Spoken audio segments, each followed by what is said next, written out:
Hello, I'm Rob Griffith, author of Rifleman, the history of the 5th Battalion, 60th Regiment of Foot, the first all-rifle battalion in the British Army.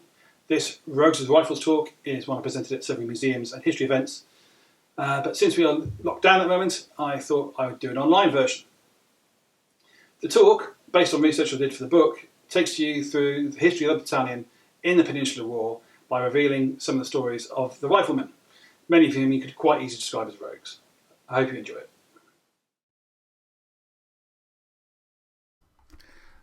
The day after the Battle of Rolica, in August 1808, Captain George Landman of the Royal Engineers had an encounter on the battlefield.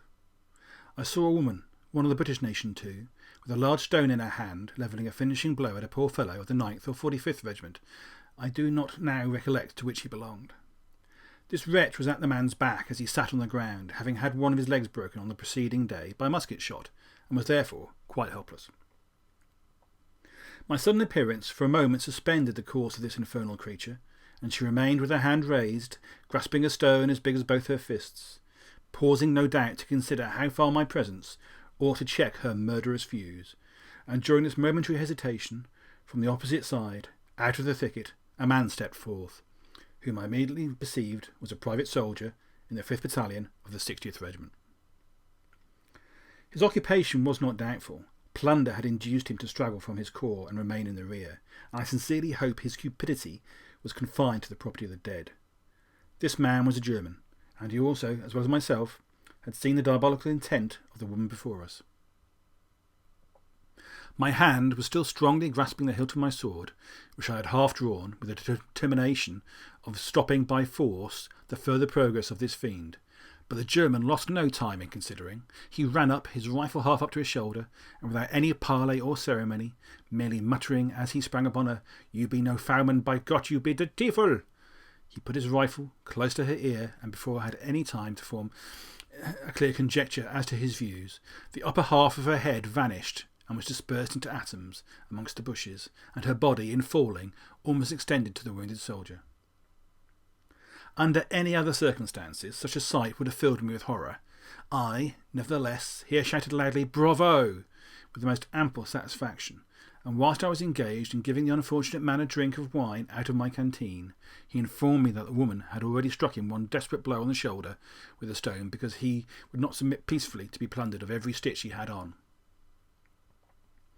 My German was engaged in very deliberately reloading his rifle, and then having carefully untied the woman's apron, which was richly filled with watches, rings, and valuables of all kinds, he darted from the spot and disappeared amongst the bushes, casting at me a ferocious glance. In November of the same year, Assistant Commissary Agast Schaumann also encountered the riflemen of the 560th on the road from Salamanca after Sir John Moore had sent them back to Portugal following a spate of desertions. Meanwhile, a small detachment of the 60th Jaegers marched through, escorting a convoy of baggage, women and children. My billet was the last house in the village, and the yard was full of chickens. In a moment there was a wild outcry. The 60th, all Germans, had killed some of the fowls and taken them away with them. My hosts and some of the muleteers wanted to attack one of the soldiers. With cold-blooded phlegm, however, this man dropped on one knee and raised his rifle to his shoulder, whereupon at least 20 of the Spaniards fled for their lives. These anecdotes are typical of how the 560th are portrayed in memoirs from other regiments. The impression you get is one of hard and proficient soldiers with a very liberal attitude to other people's property. I'm sure that the epithet of rogue would have been familiar to them. Most people's idea of a Napoleonic rifleman starts and ends with another rogue, Richard Sharp of the 95th. But the 560th predated the 95th, saw longer service in the Peninsula, and won more battle honours. The reason they are less well known is because they left no memoirs of their own, and also because they were foreigners, mostly Germans, but also Swiss, Dutch, Poles, Swedes, Danes, Hungarians, and even Russians. While researching riflemen, I discovered many intriguing characters, some of whom could easily be called rogues. Over the next 50 minutes or so, I'll try and tell you the history of the battalion service in the Peninsula by revealing the stories of some of these men. But first, a little background on the 60th Royal American Regiment. It was raised during the 7 Years' War. The idea of Jacques Prévost, a Swiss by birth and a somewhat shady army recruiting agent who found it convenient to rapidly relocate to the American colonies. With the British Army being beaten in the forests of North America by the French and their Native American allies, he proposed a unit of light infantry, recruited from the Swiss and German colonists used to hunting in the woods. It was to serve just in America, hence the title. Recruits later came directly from Europe. Recruiting foreign troops was common practice at the time, and all the major powers did it, and many countries, including our own, still do it today. The 60th went on to serve through the American War of Independence, and then mainly in the West Indies and what became Canada. At the start of the French Revolutionary War, the British Army needed to be expanded quickly. Foreign emigres were paid to raise units to help fight the French. One key weakness of the British Army was identified as the lack of light infantry, and so many of these foreign corps were light infantry, and recruited from experienced German, Austrian, Dutch and Swiss soldiers. By 1797, many of these units had been decimated by disease in the West Indies, and in a cost-cutting exercise it was decided to disband many of them and use the officers and men to bring the 4 battalions of the 60th up to strength. The Duke of York had also seen the value of rifled armed troops during his campaign in the Low Countries and decided to form a 5th Rifle Armed Battalion of the 60th from one of the best foreign corps, the Lowenstein Chasseurs. The 5th Battalion first mustered on 25th December 1797 on Barbados. Soon afterwards, 4 companies from another unit, the Hompe Chasseurs, joined the new battalion from the Isle of Wight. 6th, 7th and 8th Battalions were later raised, making the 60th by far the largest regiment in the British Army. The standard arm of the British infantry for over a century was the Brown Bess musket. It was cheap to make, quick to load, but wildly inaccurate, with an effective range of about 100 yards. Initially, the 5th 60th were armed with a variety of foreign-made rifles. Because of a tradition of hunting with guns in Europe and a more widespread adoption of light infantry tactics in European armies, it was thought that German Jaegers were better suited to the role of riflemen than British recruits. Hunting with guns was limited in the UK to the aristocracy. There was an attempt to form a regiment of gamekeepers, but it was blocked by the House of Lords, who didn't want to lose their staff. When the Experimental Corps of Riflemen was formed in 1800, it wasn't their weapons that were the experiment, but whether British recruits could be trained to shoot accurately. The initial plan was to have rifle companies in the line regiments instead of musket-armed light infantry companies. This only happened with the other battalions of the 60th, and the Experimental Corps of Riflemen later became the 95th Foot. To overcome supply and quality issues, the Ordnance Board held a competition for their own pattern of rifle. London gunsmith Ezekiel Baker entered the winning barrel design, but his initial design for the entire weapon was rejected as being too long and heavy, so he was given a typical German Jaeger rifle to copy. The finished design was short, having a 32-inch barrel, so it could be easily reloaded when prone or kneeling and used in woodland. Its accurate range was about 300 yards. The 5th 60th received the new rifle in 1804. Lieutenant Colonel Baron Francis de Rottenberg of the 5th 60th was a Pole who had served in the French army. He wrote the first British Army manual for riflemen and light infantry, which was subsequently used by all light infantry units, including the 95th. The 5th 60th first saw action during the 1798 rebellion in Ireland, when the 4 companies from the Isle of Wight were included in a brigade commanded by Sir John Moore. They then joined the other companies spread around several islands in the Caribbean. The battalion helped take the Dutch colony of Suriname in 1799. This is Fort New Amsterdam there, complete with a handy breeding ground for mosquitoes in the moat. Over 500 died of fever whilst the battalion was in the Caribbean region. This was actually quite a low death rate considering the time they were there. German troops typically had lower mortality due in part to greater sobriety. The battalion moved to the pleasanter climate of Nova Scotia in 1802, to Portsmouth at the end of 1805, and then on to Cork, where they were to be included in an expedition to South America under Sir Arthur Wellesley, but events intervened to change the destination to Portugal. And so we come to the first of our rogues, and we start with one that did particularly well for himself, Johann Schwalbach. Born at Trier in the Rhineland in 1774, Schwalbach enlisted in the 5th 60th in May 1806 and was quickly promoted to corporal. On landing in Portugal, the 5th 60th were initially brigaded with the four companies of the 2nd 95th to form the 6th or Light Brigade of Wellesley's force. The brigade was commanded by Brigadier General Henry Fane, who took Schwalbach as his orderly. Captain Landman, who was also attached to the brigade, recalled that after the brigade marched through the town of Alcobaça, the abbot of the local monastery invited the staff and commanders to dine, but Fane could not accept due to the advanced post of his brigade. The abbot offered to send the dinner to them instead, and it was Schwalbach who was delegated to negotiate with the messenger. Landman writes of Schwalbach, in order to augment the importance of his office, he pretended to be conversant with the Portuguese language, but of which he had a very imperfect knowledge. The party, including the general and his staff, would amount to 6. He therefore directed his orderly to state to the abbot's messenger that he should require dinner for that number. Schwalbach was not a man who would miss a good opportunity, so mustering up his best Portuguese, he contrived to explain that dinner for 6 would be sufficient, but added with extraordinary gravity and in a tone of voice truly German, "mit Wein für 12," which, after many gestures and more swearing by Schwalbach, the messenger appeared to comprehend, and he immediately departed at the utmost speed of his mule. An excellent feast was supplied, along with 24 bottles of the most excellent red and white wines, being a general assortment of hock, champagne, port, Madeira, Lisbon, etc. Schwalbach was allowed his share of the leftovers. On another occasion, Schwalbach was sent to get some wine from a village, and returned with it in a huge wide bowl carried on his head, wine sloshing from side to side as he walked.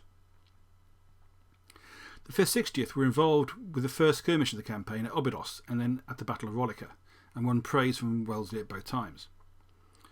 At the Battle of Vimeiro, Schwalbach assisted Fane and Landman in chasing and capturing a French cannon that was attempting to flee the field. After the campaign, Schwalbach was promoted to Lance Sergeant, an acting rank, but then left the 5th 60th for a commission in the Portuguese service. It's not clear if it was his proficiency at procuring wine or his bravery on the field that secured him this honour. Schwalbach was commissioned as a lieutenant in the 6th Caçadores and fought at the battles of Pisarco, Fuentes de Noro, Armilianos, Almaraz, Vitoria and the Pyrenees, where he was severely wounded. He was promoted to captain in 1812. Commissary Schaumann encountered Schwalbach in command of 3 companies of Caçadores sometime in 1810 when he was part of a force defending the town of Rio Maya, writing, "Brave old Schwalbach stationed himself with his foremost outposts and coldly explained to the fellows how closely they were to allow the French to come before they aimed and mowed them down." Schwalbach stayed in Portuguese service after the war. By 1839 he was a Marshal de Campo, the equivalent of a Major General. He was later ennobled as the Visconde de Setúbal and promoted to General. Not a bad career for a rifleman. He died in 1847. I sent Christa Hook, the artist who did the cover for Rifleman, this description of Captain Peter Blassiere to help her get a feel for how I thought the battalion should be portrayed. There was a company of the 60th Rifles attached to our brigade, who were all Germans. They were commanded by Captain Peter Blassiere, a singularly active and zealous officer. Throughout the whole period of our warfare, he was never absent from his station. With unwearied perseverance, he braved the hardest weather and the roughest surface. His athletic frame and iron constitution enabling him to withstand it all, holding out with stubborn tenacity when hundreds gave way around him. Undergoing all hardships in common with his men, he walked by their side, partook of the same fare, and shared not only with them the dangerous trade of fighting, but all the miseries of cold and famine with their attendant train of horrors. He was foremost on all occasions where shot and shell abounded, and was at the rendezvous before a man of the brigade was assembled. Long before the march commenced, there was Blassiere, ready with his Germans for anything that might be wanted. The external appearance of this man was well calculated to excite surprise, and corresponded with his character for self-denial. His wardrobe was of the most scanty nature. The jacket and other parts of his attire, the original colour of which could not be distinguished by the most microscopic eye, were worn out, patched and threadbare, and were pierced in various places, and the whole of his costume seemed, at least for the last 7 years, to have retained its original situation upon the person of its owner. Thus accoutred, he trudged along, indifferent about the elements. As fast as he got wet, he got dry again, for he never changed his clothes. His muscular neck was enclosed by a hard leather stock and a brass clasp to match, and all his trappings were the same coarse materials as those worn by his men. The haversack, manufactured of rough canvas, sometimes proved a treacherous friend, for through many rents and breaches made by the hand of time, the mouldy and crumbling biscuit found its way, leaving but the fragments of his bare allowance. The blue canteen, well clasped with iron hoops, afforded him a source of comfort, its contents being to him a certain panacea for all evils.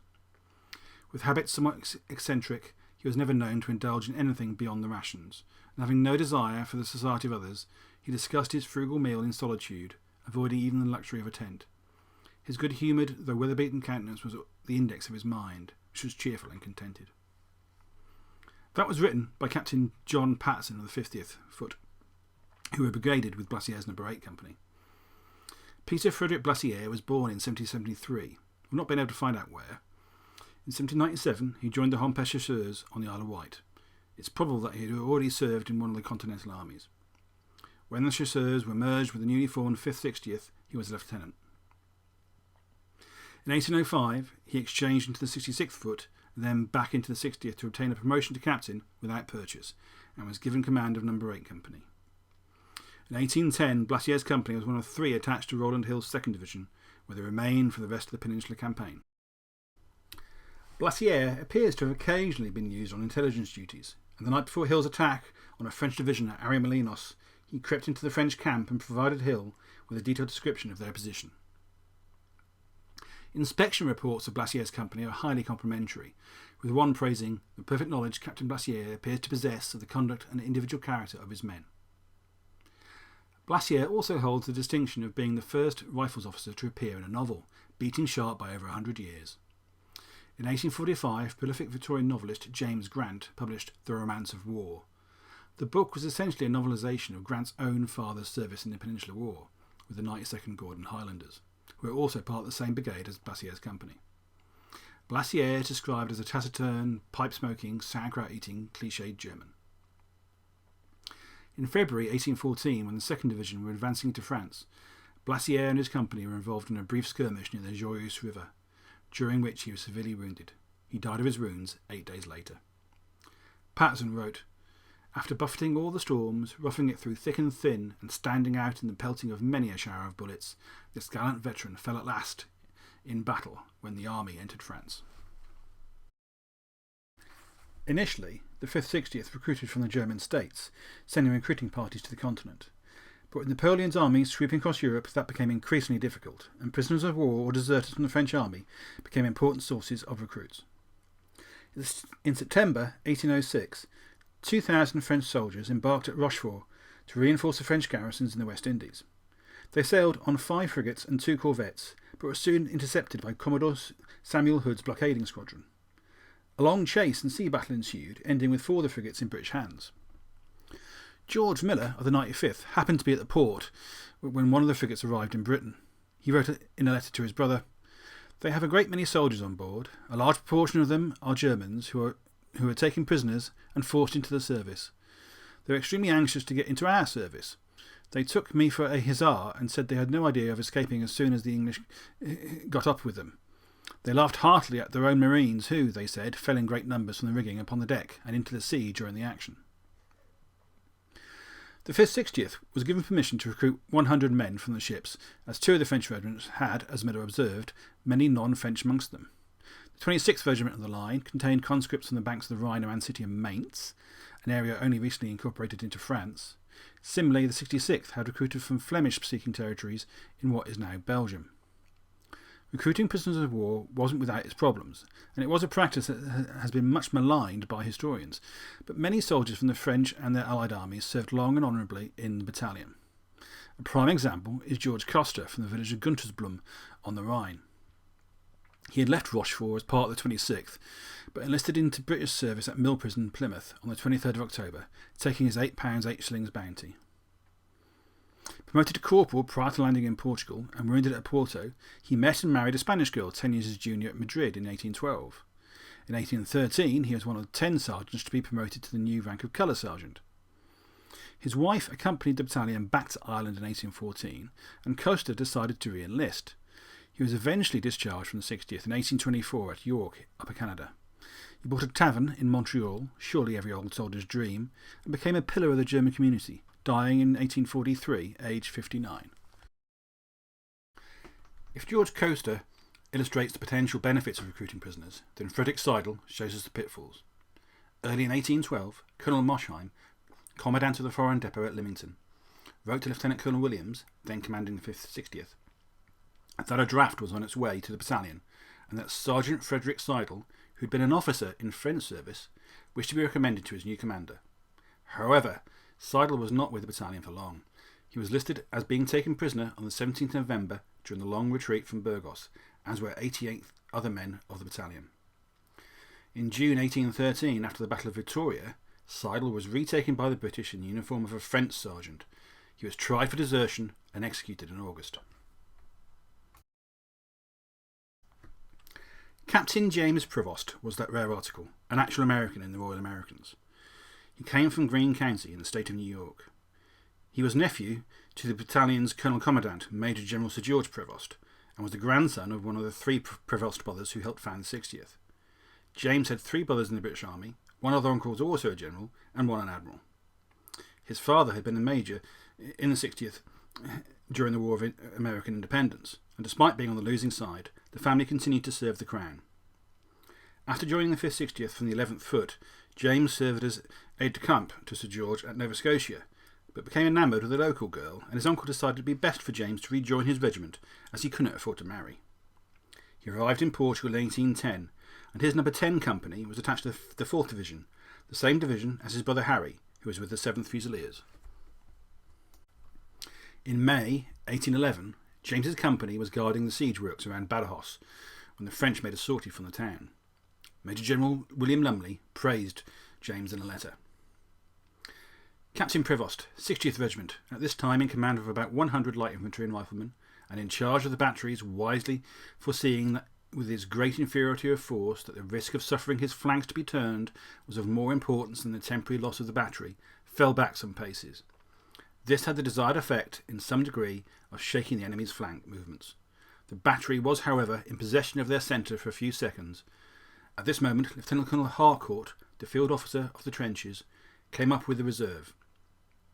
The whole, including the detachments of the infantry and the riflemen and Captain Prevost, again advanced.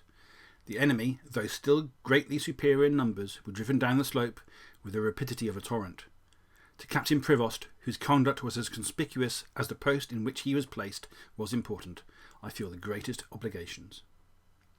James was wounded in the arm, and whilst he was recovering, his brother Harry was mortally wounded at Albuera. The news of Harry's death would have only just arrived in America when, in September, at Aldea de Ponte, James was again wounded while acting as ADC to General Pakenham. Surgeon George Guthrie documented James's treatment. Captain Prevost, aide-de-camp to Sir E. Pakenham, was wounded by a musket ball on the 27th September 1811 on the heights of Sacaparte. It penetrated the chest from behind, splintering the 9th and 10th ribs of the left side, and made its exit a little below and to the right of the xiphoid cartilage. A good deal of blood was lost from the posterior wound, but he did not spit up any. He was carried to Alfaiates, and there he threw up a small quantity of bloody matter by vomiting. The posterior wound was enlarged and continued to discharge some blood, the intercostal artery being in all probability wounded. 16 ounces of blood were taken from the arm, giving great relief, and the bowels were opened by the sulphate of magnesia. September 29th, bleeding to 18 ounces. On the 30th he was bled again to 32 ounces, from which great relief was obtained. He fainted, however, on making a trifling exertion to relieve his bowels. October 1st, accession of symptoms as yesterday, relieved by bleeding in a similar manner, bowels open. October 3rd, the inflammatory symptoms recurred this morning and were again removed by the abstraction of 16 ounces of blood, beef tea. If you're keeping count, that's at least 5 pints of blood he's had taken over 5 days. October 5th, passed a sleepless night and was evidently suffering from considerable internal mischief. Wandered occasionally, pulse quick, 120 and small. Felt very weak and desponding. A little light red wine given with beef tea and bread. Opium, night and morning.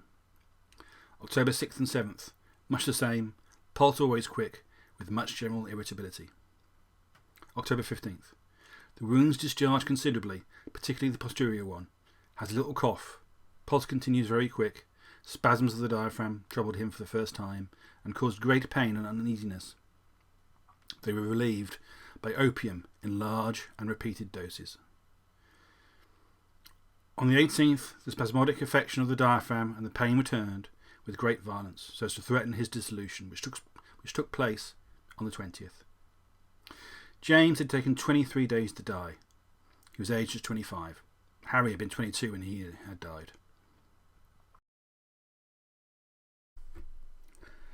As we now know, the wounds of war are not just physical, and one officer of the battalion may have suffered from the mental trauma of battle.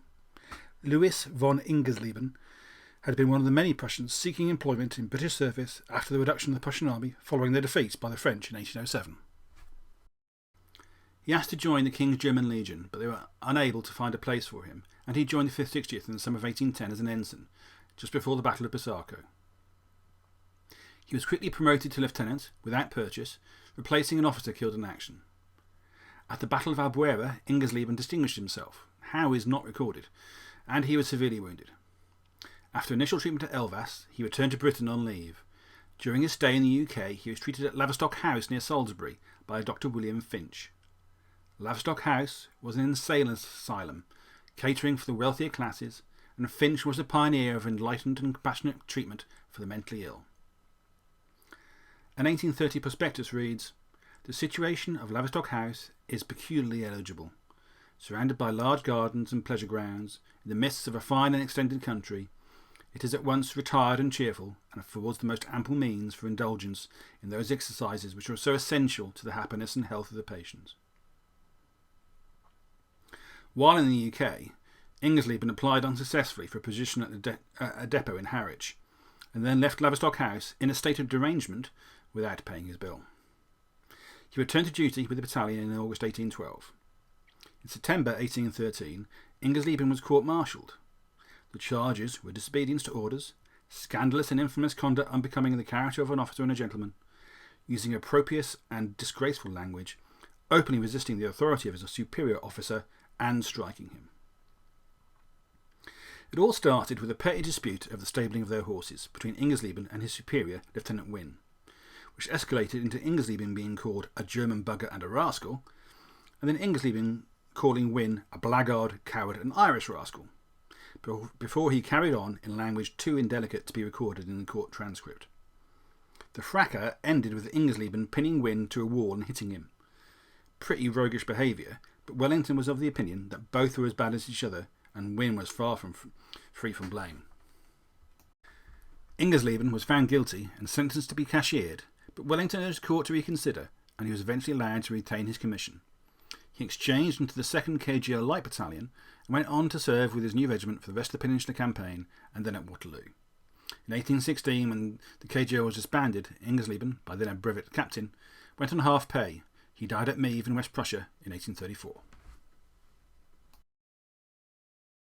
Frederick Stites was possibly the biggest rogue to serve with the battalion. Present when it landed in Portugal, he was wounded at Roliça, but returned after having his injury dressed to rejoin the fight. But something seems to have later dampened his martial spirit. He attracted the ire of Wellington, never a wise thing to do, by applying to join the Portuguese army without going through his CO. When his request was refused, he told Wellington that he could not return to duty as he was unwell. At Talavera in 1809, Stites commanded one of 5 companies of the battalion deployed on the extreme flank of the army at a ford on the Alberche River. Following a surprise attack, he was separated from his men and, having long suffered with ulcerated legs and blisters, took himself to the rear, leaving the rest of the companies, along with the 45th Foot, to save the day. Later that year, he was involved in an altercation with a fellow officer after an allusion to his absence at Talavera and court-martialled for conduct highly unbecoming and absenting himself from the battle. He was acquitted, but then proceeded to bring unrelated complaints against some of the officers who had testified against him. Wellington instead ordered Stites' arrest, adding, "You will keep Lieutenant Stites in arrest with the regiment, as I know enough of the character and past conduct of that officer to be suspicious that his late conduct is to be attributed to a desire to leave his regiment during the time it may actively be employed."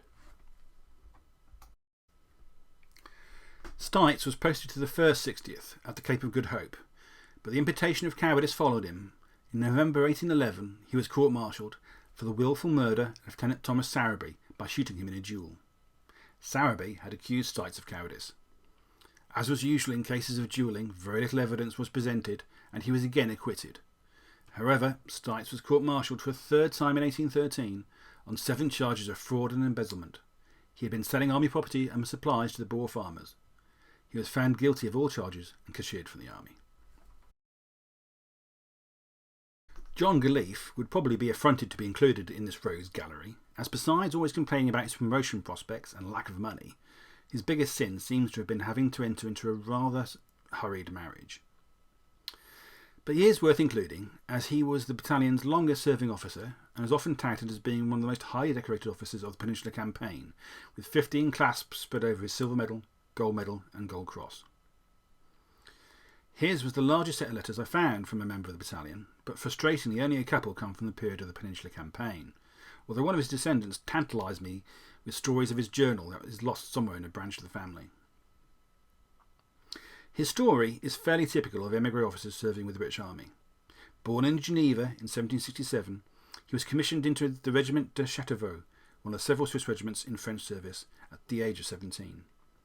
In 1792, following the massacre of the Swiss Guard and the deposing of King Louis XVI, the regiment left its barracks and joined the Royalist armies in Germany.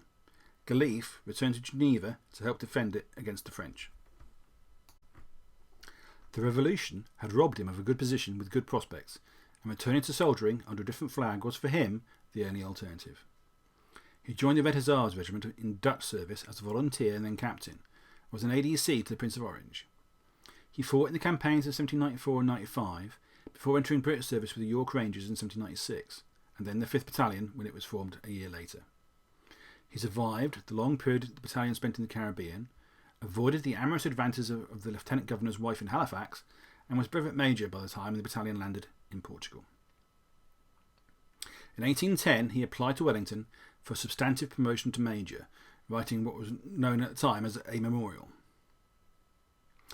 The memorial of Brevet Major John Galiffe of the 5th Battalion 60th Regiment of Foot humbly showeth that your memorialist has served as captain in the York Rangers from the 13th of October 1796, as captain in the 5th Battalion 60th Regiment since 30th December 1797, and as brevet major since 25th of April 1808. That, in the course of nearly 14 years' service as captain, he has never been absent from his regiment, that he has been present at all the actions fought under your lordship's command in Spain and Portugal, and has been slightly wounded at the Battle of Talavera, and most humbly solicits your lordship may be pleased to recommend your memorialist for a majority, being the senior captain of all the battalions of the 60th Regiment. Wellington passed the memorial on to Horse Guards with his endorsement, and Galiffe was duly promoted.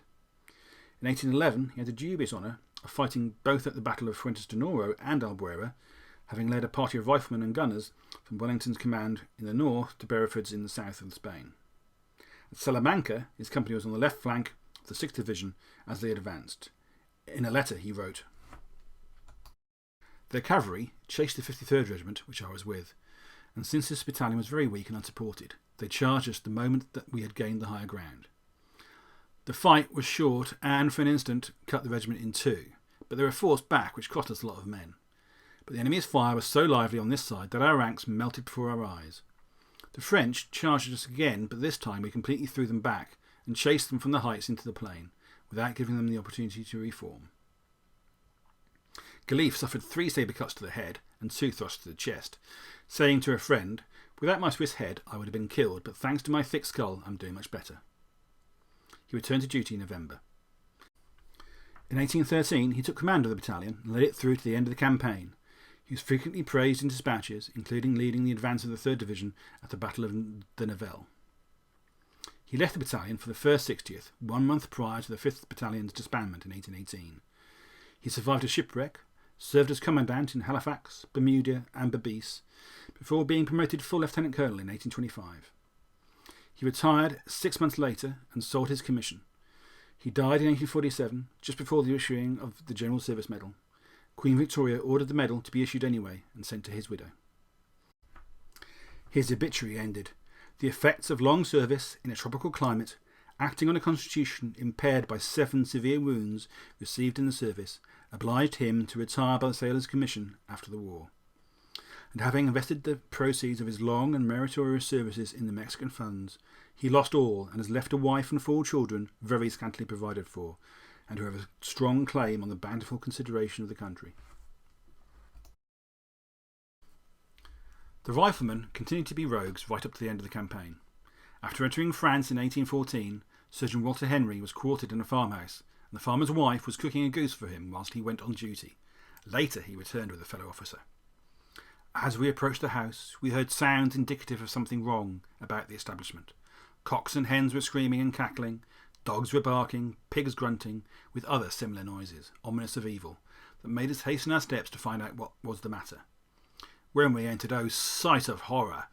first object we beheld was a half-drunken German soldier of the 60th Regiment bearing away the spitten innocent goose streaming with its rich juices in his unhallowed clutch. The frightened farmer had shut himself up in the barn, but the gallant dame contended bravely, although fruitlessly, against the Philistines. When we entered, she brightened up wonderfully and just found breath enough to tell us there was another thief in the cellar. The goose robber bolted out of the back door, spit and all, the instant he descried us, but I soon caught him whilst my companion dived into the cellar and found the other in the very act of suction at a winecock.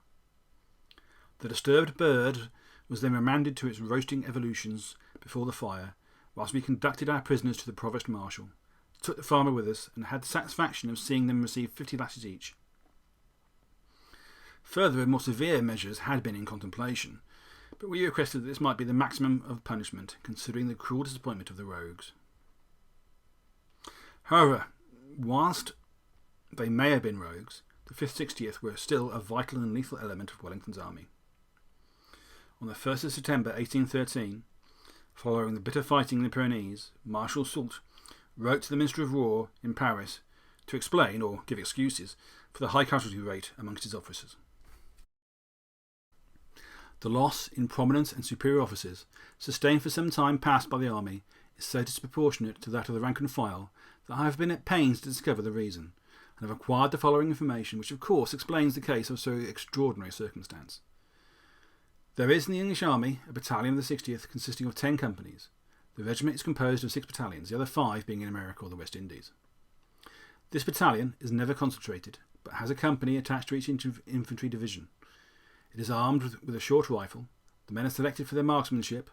They perform the duties of scouts, and in action are expressly ordered to pick off the officers, especially field and general officers. Thus it has been observed that whenever a superior officer goes to the front during an action, either for the purposes of observation or to lead and encourage his men, he is usually hit. This mode of making war and of injuring the enemy is very detrimental to us. Our casualties and officers are so great that after a couple of actions the whole number are usually disabled. I saw yesterday battalions whose officers had been disabled in the ratio of 1 officer to 8 men. I also saw battalions which were reduced to 2 or 3 officers, although less than 1/6 of the men had been disabled.